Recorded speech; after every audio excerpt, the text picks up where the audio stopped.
Apocalipsis capítulo 21, a partir del versículo 21 nos dice que las 12 puertas eran 12 perlas, cada una de las puertas era una perla, y la calle de la ciudad era de oro puro, transparente como vidrio. Y no viene ella a templo, porque el Señor Dios Todopoderoso es el templo de ella y el Cordero. La ciudad no tiene necesidad de sol ni de luna que brillen en ella, porque la gloria de Dios la ilumina y el Cordero es su lumbrera.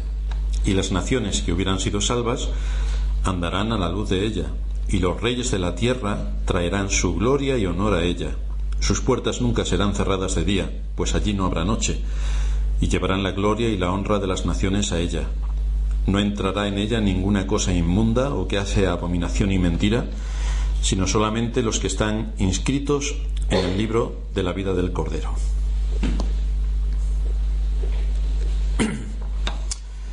Hemos estado viendo que hay una relación directa entre la gloria de Dios y su luz, con la gloria que se le dará al pueblo de Dios y la luz que reflejará por esta causa, por ser directamente quienes son iluminados por el Espíritu de Dios. También estuvimos viendo que de la misma manera que Dios estableció con precisión la construcción del tabernáculo y luego la construcción del templo para manifestar su presencia en medio de su pueblo, lo que ahora dice Pablo es que no necesitamos templo, porque la iglesia, es decir, no el edificio, sino los creyentes, son ahora el templo del Espíritu Santo. A esta enseñanza del apóstol Pablo se le suma el apóstol Pedro, y Pedro nos habla en sentido metafórico de que la iglesia no es un edificio literal hecho con ladrillos y cemento, no, sino que la verdadera iglesia la componen todos aquellos que han sido llamados por Dios a la salvación, de manera que el edificio de la iglesia son los creyentes, son las piedras vivas que están sustentadas por la piedra angular que es Jesucristo, y que se construye un edificio para la gloria de Dios, donde el Espíritu Santo es el que pone de manifiesto lo que Dios ha hecho en el corazón de su pueblo. Hoy vamos a hablar de otra de las características que se nos ilustra en nuestro texto acerca de la grandeza de la iglesia. De manera que vamos a dividir nuestro texto en 4 puntos. Vamos a ver en primer lugar el honor de la iglesia, en segundo lugar la seguridad ganada por Cristo para la iglesia, en tercer lugar la naturaleza de la iglesia, y en cuarto lugar veremos la certeza de la salvación que tiene absolutamente garantizada la iglesia. Veamos por tanto en primer lugar el honor de la iglesia. Es así como se inicia nuestro texto cuando en el versículo 24 se nos dice que las naciones que hubieran sido salvas andarán a la luz de ella, y los reyes de la tierra traerán su gloria y honor a ella. Voy a hacer aquí una lectura de Robert Murray McCheyne sobre este aspecto, y es interesante lo que él dice. McCheyne dice: leemos acerca de 2 grandes rebeliones en la historia del universo, la rebelión de los ángeles y la rebelión del hombre. Dios, por propósitos infinitamente sabios y llenos de gracia, las permitió estas rebeliones para que aún del mismo mal pudiese salir el bien. El orgullo fue el pecado por el que los ángeles malos cayeron, y por ello se dice que no guardaron su dignidad, sino que dejaron su habitación, y que Dios los ha reservado bajo oscuridad en prisiones eternas hasta el día del gran juicio. La segunda caída, dice McCheyne, tuvo lugar en la tierra. Satanás tentó al hombre y Adán dio credibilidad al maligno en vez de a Dios, cayendo así bajo maldición a pesar de la advertencia que le decía: ciertamente el día que desobedezcas, ciertamente morirás. Las 2 razas cayeron bajo la misma condenación, pero el Hijo de Dios determinó desde la eternidad morir por los pecadores. Ahora bien, ¿por cuál de las 2 razas debía morir? ¿Por la de los ángeles o por la de los hombres? Quizá los ángeles del cielo desearían que hubiesen muerto por aquellos que un tiempo fueron sus hermanos, los ángeles que ahora han caído. La naturaleza de los ángeles era más alta que la de los hombres. ¿Por cuál de las 2 razas murió Cristo? La carta a los Hebreos nos da la respuesta: ciertamente no tomó a los ángeles, sino a la simiente de Abraham. De manera que vemos la misericordia soberana de Dios, que pasa por alto a una raza y escoge a la otra, dice McCheyne. Con lo cual esto es interesante que nos lleve a la reflexión, porque cuando hablamos de la elección, nosotros solamente somos egoístas hasta para eso, y pensamos solamente en los hombres. Pero es que los ángeles también cayeron. Y Dios no escogió a los ángeles, sino que para la salvación escogió a los hombres. Y no a todos los hombres, sino a una parte de los hombres. Y esto es lo que nos muestra en su desarrollo la historia bíblica, que nos habla acerca del plan de la redención.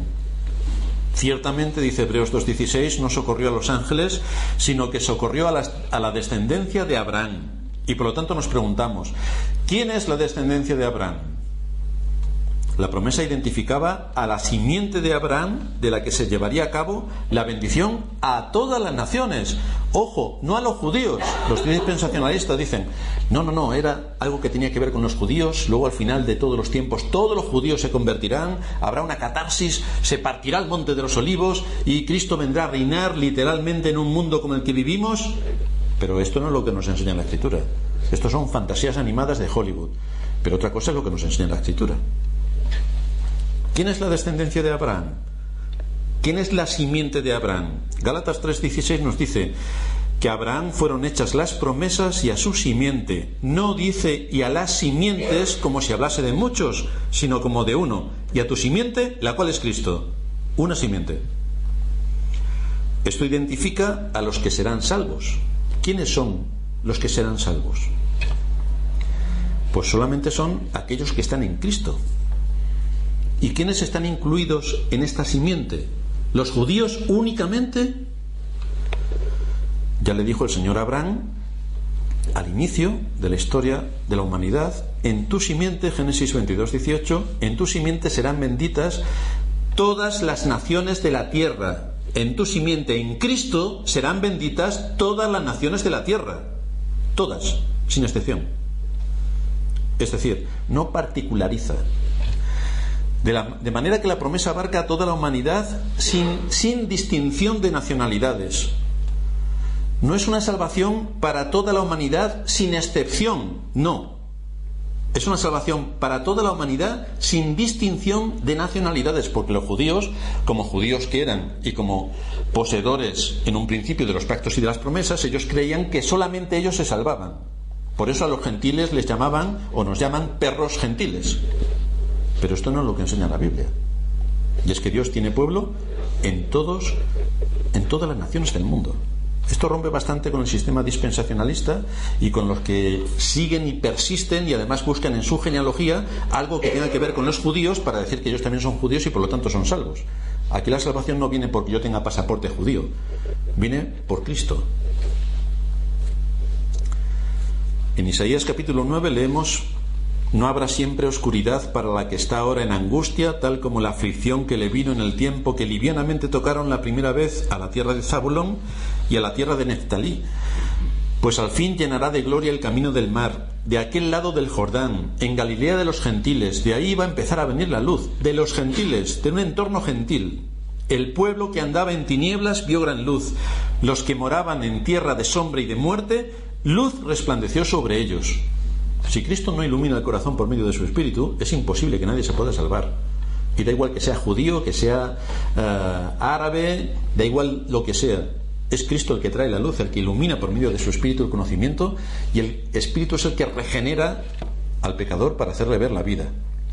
Fijaos también que cuando Daniel interpreta el sueño a Nabucodonosor, dice al final de la profecía en Daniel 2:44, que en los días de estos reyes el Dios del cielo levantará un reino que no será jamás destruido, ni será el reino dejado a otro pueblo. Desmenuzará y consumirá a todos estos reinos, y él permanecerá para siempre, identificando este reino con el reino de Cristo, cuando en su segunda venida instaure un reino universal, en el que el mal ya no tendrá ningún sentido, porque habrá sido vencido o ha sido vencido ya con la muerte de Cristo en la cruz y con la victoria que llevó a cabo en su resurrección.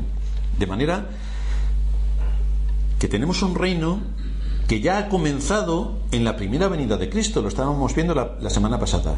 El reino de los cielos se ha acercado a vosotros. Y no podéis decir, helo aquí o helo allá o dónde está. Está en medio de vosotros. El reino de los cielos se ha venido. Por lo tanto, el reino de los cielos ya está en medio de nosotros. Lo identificamos, según las Escrituras, con lo que muchos entienden con el milenio que vendrá después de no sé cuánto. No, el milenio ya está aquí, porque es el reino de Cristo implantado ya en el mundo en el que vivimos, un reino espiritual. De manera que el Rey de Reyes y Señor de Señores, cuando venga en su segunda venida, recibirá el tributo de adoración de todos aquellos que fueron llamados a la salvación. Y entre todos aquellos se encuentran reyes, como David, gobernantes, como José y Daniel, y muchos otros que han pasado desapercibidos al ojo humano y que también estarán allí, dándole gloria y honor a Dios, reunidos como iglesia para tributarle la adoración que Él solamente merecen. En Hebreos capítulo 11, versículo 36 nos dice, de todos estos que estarán allí alabando y aclamando a Dios, que no solamente se encuentran reyes y aquellos que hicieron grandes cosas, sino también otros que experimentaron vituperios y azotes, y además de esto, prisiones y cárceles. Fueron apedreados, aserrados, puestos a prueba, muertos a filo de espada. Anduvieron de acá para allá, cubiertos de pieles de ovejas y de cabras, pobres, angustiados, maltratados. Estos también estarán adorando a Dios. Cuando el Señor complete el número de sus elegidos, cuando venga Cristo en su segunda venida, cuando se celebre el juicio final, y entonces la Iglesia pase a tomar posesión de su herencia. Estos también están allí. De manera que tanto reyes como mendigos, gente de toda clase social, de toda tribu, lengua y nación, han sido llamados por Dios a la salvación. Y en el día de la redención, todos a una voz darán gloria, honra y alabanza al Dios Trino por llevar a cabo su increíble redención. De ahí que el salmista anuncie, el Salmo 72, versículo 10, los reyes de Tarsis y de las costas traerán presentes, los reyes de Sabá y de Seba ofrecerán dones, todos los reyes se postrarán delante de él, todas las naciones le servirán. Pero no se está refiriendo a las naciones como hoy las conocemos. Y entonces llegará el presidente Rajoy, el presidente de Francia, y el presidente de Inglaterra y el presidente de Estados Unidos y dirán, vale, venga, tenemos un rey que es superior a nosotros. Esto es Hollywood, pero aquí estamos en la Iglesia. Y esto no es lo que nos enseñan las Escrituras. Está diciendo que gente de toda nación, de todo linaje, de toda tribu, que han sido llamadas por Dios a la salvación, integrados en la Iglesia universal, se postrarán delante del Dios eterno cuando consuma en la redención todas las cosas. No habrá distinción de personas. Habrá la Iglesia que estará adorando a Dios por la multitud de sus misericordias. Desde muy antiguo ya se estaba anunciando lo que ocurriría cuando la historia de los redimidos entrase en esa fase final, donde su primera ocupación después de llevarse a cabo el día del juicio y que se instauren todas las cosas en ese reino universal, será la de dar gloria, honra y alabanza a su gran Dios y Salvador, todos reunidos como iglesia, gente de toda tribu, linaje, pueblo y nación, reunidos delante de Dios para tributar la alabanza a su nombre. En segundo lugar, vamos a ver cuál es la seguridad ganada por Cristo para la Iglesia, porque nos dice el versículo 25 que sus puertas nunca serán cerradas de día, pues allí no habrá noche. Si rápidamente nos viene a la mente una ciudad donde las puertas van a estar abiertas, nos equivocamos, porque estamos hablando de forma simbólica. Por lo tanto, no es eso lo que nos quiere decir. No quiere decir una ciudad que tiene las puertas abiertas. No. Lo que nos quiere mostrar es el acceso directo a la comunión perfecta que habrá entre Cristo y su pueblo, donde no habrá dudas ni temores de ningún tipo. Acceso directo y las puertas abiertas. Ya no hay amenazas de las que protegerse. Hoy tenemos muchas amenazas que entran dentro de una situación crítica. Pero cuando estemos en el reino de los cielos, después de que se ha consumado la redención, no hay amenazas de las que protegerse. Por lo tanto, todo está abierto. Está abierta la comunión con Dios. Ahora tenemos muchas dificultades para ponernos en comunión con Dios. La primera, estoy muy cansado. Nos ponemos a orar cuando nos vamos a acostar, quien lo haga. Y a veces nos quedamos durmiendo mientras oramos. Estoy muy cansado, tengo poco tiempo. Satanás, cuando estoy orando, me hace pensar en otras cosas y acabo pensando lo que no debo cuando estoy en el deber que debo, y ocurren mil cosas que nos impiden que demos una adoración perfecta a Dios. Incluso aquí, cuando estamos en la iglesia, que estamos cantando, hemos terminado de cantar y no sabemos ni lo que hemos cantado, porque no estábamos con la mente y el corazón puesto en lo que estábamos cantando. Estábamos en otro sitio, preparando la paella, lo que vamos a hacer mañana, o 17 cosas más. Incluso cuando estamos escuchando la palabra de Dios, ¿qué sueño nos entra? Este es el mejor momento para dormirnos. Si hemos pasado insomnio, si tenemos insomnio, no hace falta que vayamos al médico, no tenemos que ir a Patrick y decirle, Patrick, por favor, recétame algo para dormir. No, nos ponemos un sermón, sobre todo hoy, nos quedamos dormiditos, todos dormiditos. Pues todo esto es lo que hace Satanás para quitar de en medio la adoración a Dios y que prestemos atención a su nombre. Pero allí esto no nos provocará ningún problema, porque no existirá. Es el Dios Trino quien ha llevado a cabo la perfecta paz y por lo tanto no hay nada de lo que protegerse. No tenemos que estar alertas, atentos, esforzándonos para hacer algo, porque saldrá de forma natural de nosotros.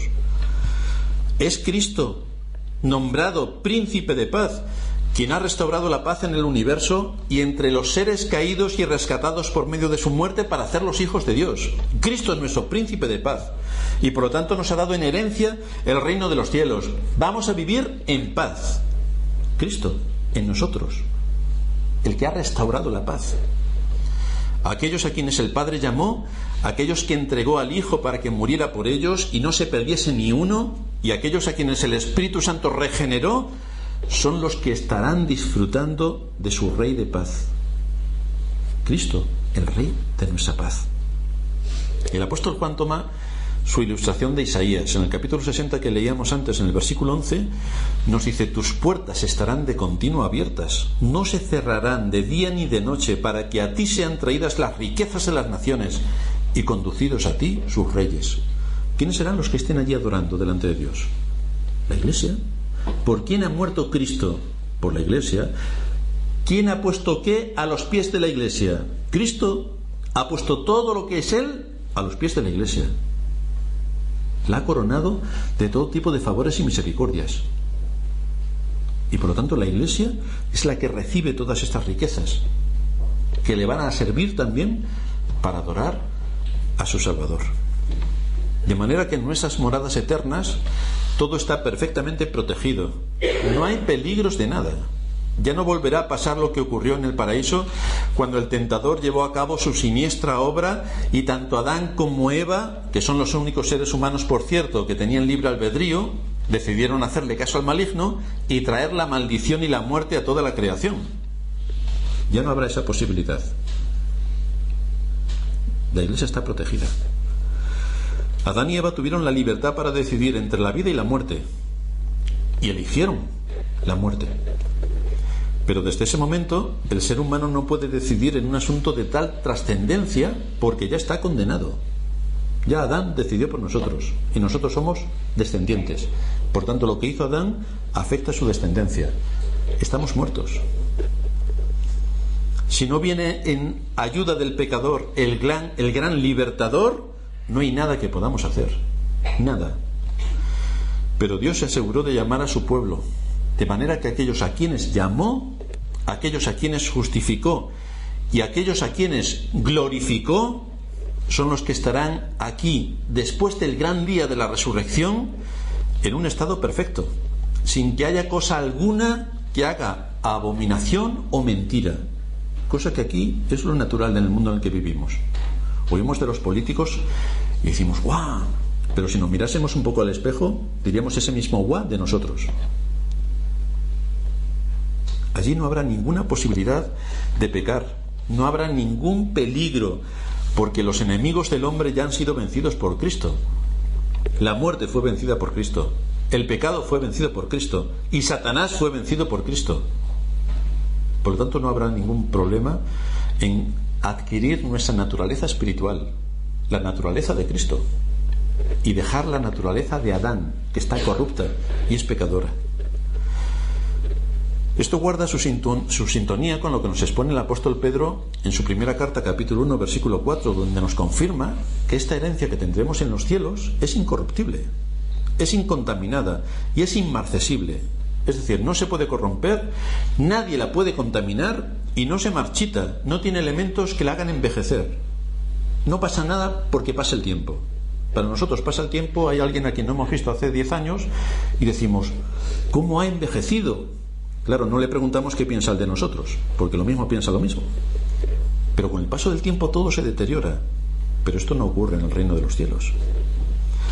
De ahí que, como un anticipo a lo que Dios hará, el salmista en el Salmo 72 declara con admiración: bendito Jehová Dios, el Dios de Israel, el único que hace maravillas, bendito su nombre glorioso para siempre, y toda la tierra sea llena de su gloria. Está esperando el día de la redención, cuando toda la creación pueda ser liberada de las ataduras del pecado y pueda rendir gloria a Dios.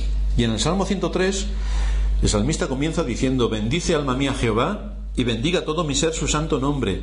Bendice alma mía a Jehová, y no olvides ninguno de sus beneficios, no olvides ninguna de sus obras de bondad, no olvides ninguna de sus misericordias. Bendícele por todo lo que recibes de él. Bendecir a Dios es exaltarle. Y así encontramos que tanto en el Antiguo Testamento como en el Nuevo se expresan estas notas de alabanza al considerar la gran obra de salvación que Dios llevó a cabo a favor de su pueblo. De hecho, el apóstol Pedro empieza su carta diciendo lo mismo que dicen los salmistas: bendito el Dios y Padre de nuestro Señor Jesucristo, que según su grande misericordia nos hizo renacer. Y cuando un creyente medita en el precio que Dios pagó para salvarnos, que fue la vida de su Hijo unigénito, y la gran salvación que compró por ese precio, debería elevar su corazón en gratitud y alabanza, y unirse al canto del salmista, al canto de Pedro: bendito el Dios y Padre de nuestro Señor Jesucristo, bendito sea su nombre. Dios nos da incontables bendiciones en virtud de nuestra unión con Cristo. Por eso dice Pedro, si me acompañáis a 1 de Pedro capítulo 1 versículo 3: bendito el Dios y Padre de nuestro Señor Jesucristo, que según su grande misericordia nos hizo renacer para una esperanza viva por la resurrección de Jesucristo de los muertos, para una herencia incorruptible, incontaminada e inmarcesible, reservada en los cielos para vosotros, los creyentes, para la Iglesia. Pedro está hablando de lo mismo que nos expone Juan, y lo estamos tomando desde otra perspectiva para que veamos el alcance que tiene lo que Juan nos está diciendo y cómo está en sintonía con el resto de las Escrituras. Y nos explica cuál es la naturaleza de esa salvación que Dios llevó a cabo a nuestro favor, y por qué razón nos dice el apóstol Juan que absolutamente nada puede alterar esta salvación, que está segura. ¿Por qué nada puede alterar la salvación? Así que vamos a contrastar Escritura con Escritura para profundizar en los argumentos a los que nos lleva el apóstol Juan y cómo tenemos que abrir las Escrituras para que nos enseñe la propia Escritura. De ahí que vamos a ver, en tercer lugar, la naturaleza de la salvación de la Iglesia. Pedro contempla la salvación desde dos ángulos distintos. O, para verlo de otro modo, nos muestra dos aspectos de nuestra salvación, uno que es presente y otro que es futuro, y que lo tenemos que tener en cuenta para comprender todo lo que Juan nos está enseñando. En cuanto al presente, dice Pedro que Él nos hizo renacer para una esperanza viva, de manera que, de acuerdo al nuevo nacimiento que se ha operado en todos aquellos a quienes Dios ha llamado a la salvación, y que, utilizando la predicación del Evangelio, el Espíritu Santo regenera ese corazón, en virtud del nuevo nacimiento, ahora tenemos una esperanza. Tenemos una esperanza. El nuevo nacimiento, por tanto, hace que el cristiano viva por una esperanza. No viva para ser más rico porque cree en Dios, no. Viva para tener una esperanza que va más allá de este mundo. Es importante señalar que la esperanza no es algo exclusivo de los cristianos. Todos los hombres tienen esperanza, todos tienen esperanza. Los que no se han casado en casarse, los que se han casado en tener hijos, los que tienen hijos en que se vayan los hijos y les dejen solos, los que tienen un trabajo en ganar el doble, los que tienen una casa en tener el doble de casa, los que no tienen casa en tener casa. Todo el mundo tiene esperanzas, todos. Un escritor dijo que los seres humanos pueden subsistir durante un tiempo sin agua y sin comida, pero no pueden vivir ni un segundo sin esperanza. Por lo tanto, en el corazón de todo ser humano está la esperanza. La diferencia entre un cristiano y el que no lo es que el cristiano posee una esperanza, aquí viene el texto de Pedro, viva. Una esperanza viva. Todo lo que el mundo puede ofrecernos son esperanzas muertas, son vacías, son frustrantes, son engañosas. Por ejemplo, uno tiene la esperanza de tener una casa grande. Cuando tienes la casa grande, ya se ha ido la esperanza. Ya quieres otra casa mayor. Uno tiene la esperanza de tener un iPhone 8, que todavía no ha salido, pero saldrá. Y cuando tenga el 8, querrá el 18. Uno tiene la esperanza de tener un buen coche. Tiene un buen coche y quieres otro modelo superior, evidentemente. Y así nos lleva el mundo con ese tipo de esperanzas. Pero son esperanzas muertas. Si fuesen esperanzas vivas, no se suicidaría ningún rico. Y vemos a muchos que son ricos, inmensamente ricos, que se suicidan porque no tienen esperanza. Y la gente de a pie podemos pensar, con todo el dinero que tienen, con todas las riquezas, con toda la influencia, con todo el poder, y no son felices. Ninguna de sus esperanzas les satisface, porque son esperanzas muertas.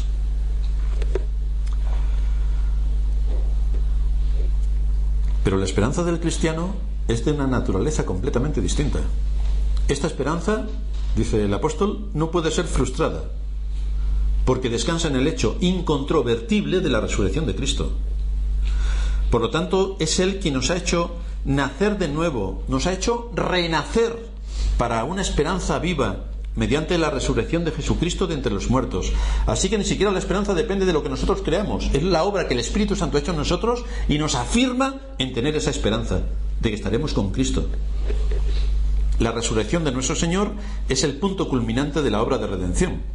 Fue la prueba de que Dios el Padre había aceptado los sufrimientos y la muerte de Cristo en la cruz como el castigo que la justicia divina demandaba sobre los transgresores. Por eso dice Pablo en Romanos 4 que el Señor fue entregado por nuestras transgresiones y resucitado para nuestra justificación. Es algo que el Dios eterno encarnado llevó a cabo en este mundo. Porque Cristo resucitó, nuestra salvación es segura. Y porque nuestra salvación es segura, nosotros podemos vivir con una esperanza viva. Pero esa es la conexión que el apóstol establece. Los cristianos tenemos las arras, el símbolo de la salvación aquí y ahora, pero no lo disfrutamos aquí y ahora. Ya estamos viendo en la historia de David como cuando nos ponemos a actuar de acuerdo a lo que se espera de nosotros en el ejercicio de nuestro deber como cristianos, tenemos 1000 problemas. Y los no cristianos tienen la mitad, o a veces ninguno. Los cristianos tenemos las arras, el símbolo de la salvación, pero lo disfrutaremos en el futuro, en toda su plenitud. Disfrutaremos todo lo que Cristo compró para nosotros con el precio de su propia vida. Esa es la relación que existe entre la esperanza viva y el nuevo nacimiento. En el versículo 3 de esta carta que leíamos de Pedro, nos dice que Dios nos hizo renacer para una esperanza viva. Y uno se puede preguntar, ¿y qué tiene que ver una cosa con la otra? La esperanza viva y la resurrección. Pues lo que nos está diciendo es que en virtud del nuevo nacimiento, ahora somos hijos de Dios. Y si somos hijos de Dios, somos herederos del reino de los cielos. De manera que nosotros vivimos por una esperanza. Y esa esperanza es ciertísima. Todos nosotros, si hemos tenido padres, esperamos una herencia. Ya somos los herederos, pero hasta que mi padre no se muera no puedo tomar posesión de la herencia. Y es lo que aquí se nos está diciendo. El asunto que aquí es que hasta que nosotros nos muramos no vamos a tomar posesión de la herencia, que será cuando se lleve a cabo todo lo que tiene que ver con la redención. Nosotros vivimos, decía, por una esperanza, y esa esperanza es ciertísima, según lo que nos dice Pedro en su primera carta, capítulo 1, versículo 18, cuando dice, sabiendo que fuisteis rescatados de vuestra vana manera de vivir, la cual recibisteis de vuestros padres, no con cosas corruptibles como oro o plata, sino con la sangre preciosa de Cristo, como de un cordero sin mancha y sin contaminación. Como Él está sin mancha y sin contaminación, eso es lo que le imputa a la Iglesia. Como Él es justo, le imputa su justicia a la Iglesia. Como Él es santo, le imputa su santidad a la Iglesia. Como Él es el Hijo de Dios, le imputa a la Iglesia ser Hijo de Dios. Y como Él tiene en heredad todas las cosas, le da a la Iglesia participación en su heredad. Por esa razón, lo que Cristo ha ganado para su pueblo determina el estado final de los creyentes. Y es que estaremos con Cristo durante toda la eternidad. Por eso nuestro texto dice, no entrará en ella ninguna cosa inmunda o que hace abominación y mentira, sino solamente los que están escritos en el libro de la vida del Cordero. Nadie más puede entrar, nadie más, que aquellos que han sido llamados por Dios a la salvación. Pero fijaos cómo Pedro describe esta herencia. Si nos vamos a 1 de Pedro 1:4, nos dice que es una herencia incorruptible, incontaminada, inmarcesible, reservada en los cielos. Y Juan nos ha dicho que allí no entra ninguna cosa inmunda o que hace abominación y mentira. No hay nada de lo que en este mundo supone el pecado que pueda entrar allí. En primer lugar, por tanto, nos dice Pedro que es una herencia incorruptible. Y este es un adjetivo que destaca que algo que se trata de algo que no está sujeto al proceso de corrupción que acompaña a todas las cosas en este mundo. ¿Conocéis algo en este mundo que no se corrompa? Cualquier cosa, cualquier metal, una piedra, una persona, cualquier cosa se corrompe, está sujeta a la corrupción. En el mundo en el que vivimos, los ladrones minan y hurtan, y las polillas y el orín corrompen. Y lo que nos dice el Señor en el reino de los cielos es que nuestra herencia es imperecedera. Es que no hay nada que le pueda afectar. Nada. No se deteriora con el paso de los años. No se afecta. Y además no tiene ninguna posibilidad de deteriorarse ni de destruirse a lo largo de los siglos. Imperecedera. En segundo lugar, Pedro nos dice que es una herencia incontaminada. Es decir, está completamente libre de todo pecado o maldad. Es una herencia incontaminada. Imaginaos que alguno de nosotros recibe una herencia de un tío nuestro de América que no lo conocíamos y nos trae tropecientos millones de euros. Todo legítimo, con todos los papeles en regla, sin tener que hacer ningún tipo de trampa legal para reclamar esos bienes. Lo único que cuando pasemos por Hacienda nos va a quitar la mitad, pero exceptuando ese pequeño matiz, todo viene legalmente. Pero si nosotros pudiéramos trazar el origen de esa fortuna desde el primer euro que se ganó hasta el último millón que nos han dado, es muy difícil que no nos encontremos en algún punto con asuntos turbios, porque seguramente los hay. Por eso el Señor llama a las riquezas terrenales riquezas injustas en la parábola del mayordomo infiel, porque esa es una realidad en el mundo caído. Siempre hay algo que está contaminado, siempre hay un pequeño delito que se ha cometido. Nosotros mismos buscamos los subterfugios legales para no pagar lo que tengamos que pagar de los impuestos, y esto es así. Pero la herencia que nos aguarda en los cielos no tiene nada que ver con el pecado. De hecho, es una herencia que disfrutaremos cuando nosotros mismos hayamos sido liberados de todo vestigio de pecado. Por eso no estará contaminada, ni nosotros la podremos contaminar. Nosotros ya entraremos con un cuerpo glorificado, en un cuerpo celestial, un cuerpo espiritual, nada que ver con el cuerpo terrenal que ahora mismo tenemos. Y en tercer lugar nos dice Pedro que es una herencia inmarcesible, es decir, no se marchita, se conservará en su máximo esplendor por los siglos de los siglos. No hay ninguna posibilidad de perderla, no hay ninguna posibilidad de que nos la quiten, no hay ninguna posibilidad de que se deteriore, nada. Esto es lo que nos espera al final del camino, y estas son las verdades en las que tenemos que meditar, todo lo que Cristo ha hecho para la salvación de su pueblo. Y en cuarto lugar nos encontramos con la certeza de la salvación para la Iglesia.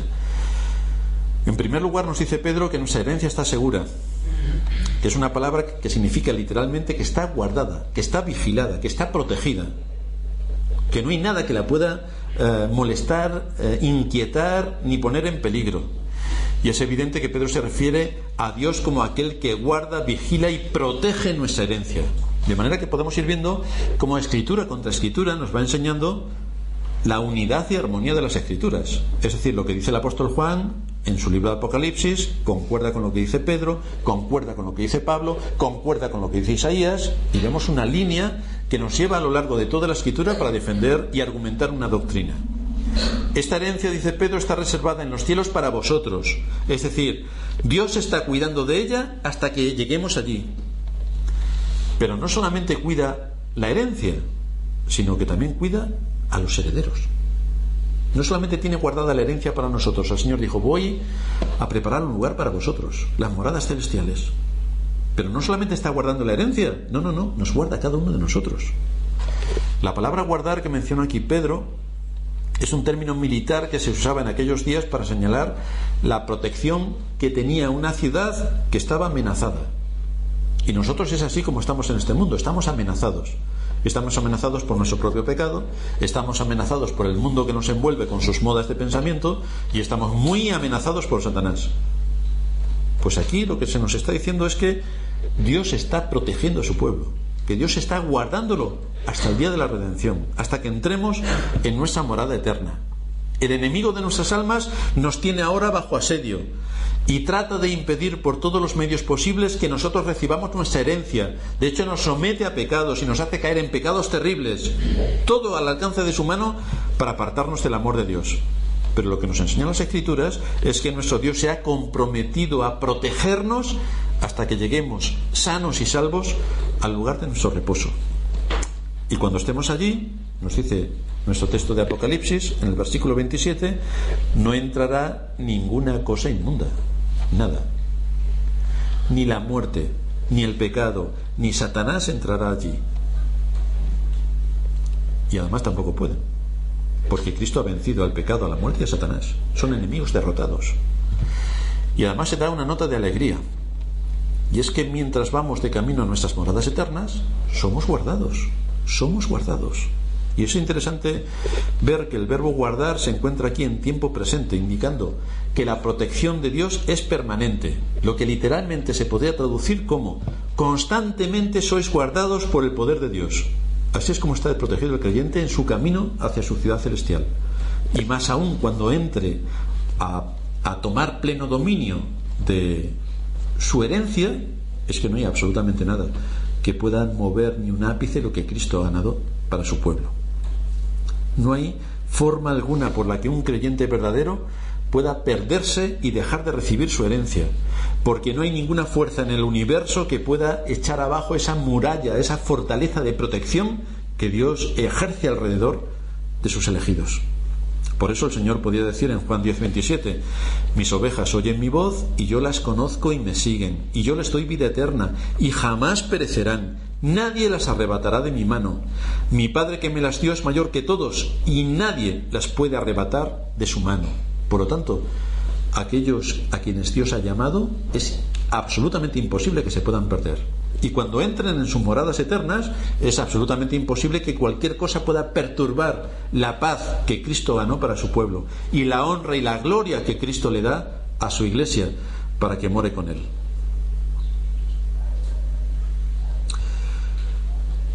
También encontramos cómo Dios trata con nosotros como agentes responsables y cómo hay una parte que corresponde a nuestra responsabilidad y que nos lleva a confiar en Él, a buscar a Dios mientras que puede ser hallado, a buscarle por todos los medios, y cuando lo hayamos encontrado, a que confiemos en Él.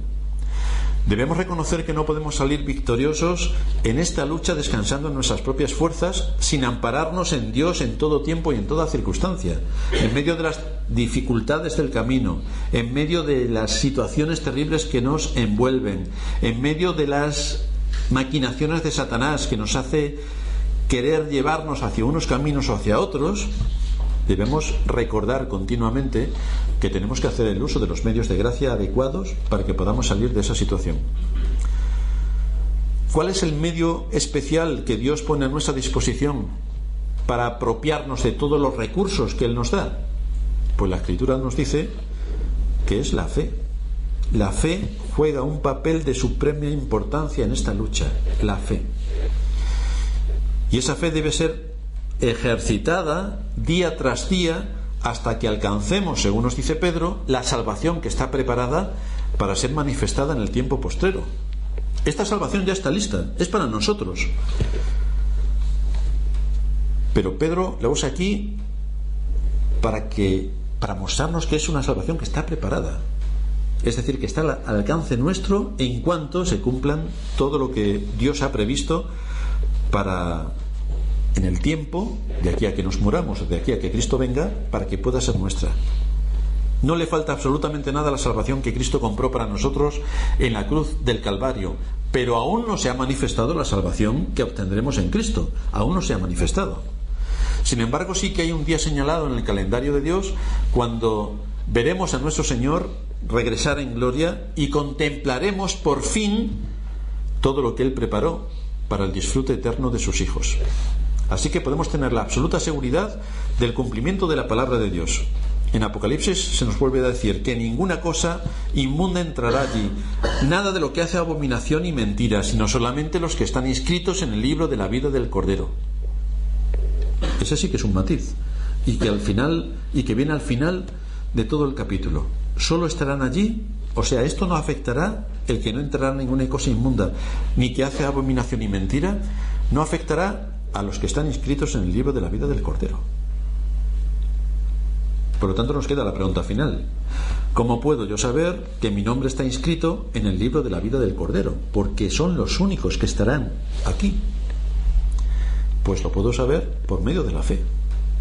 Aquel que tiene la fe salvadora actúa en consecuencia con el mandato que Dios le dio y se une a todos aquellos que de corazón sincero obedecen a la verdad, y se muestra en su vida una evidencia contundente de que está camino de la verdad, y cuando cae en pecado se hace notorio y de forma evidente su arrepentimiento de que anda en la verdad. Por lo tanto, ¿te has apropiado por medio de la fe del sacrificio de Cristo de manera que es una realidad en tu vida? ¿Te has apropiado realmente? ¿Descansas en Él? ¿Es para ti tu único refugio, tu fortaleza?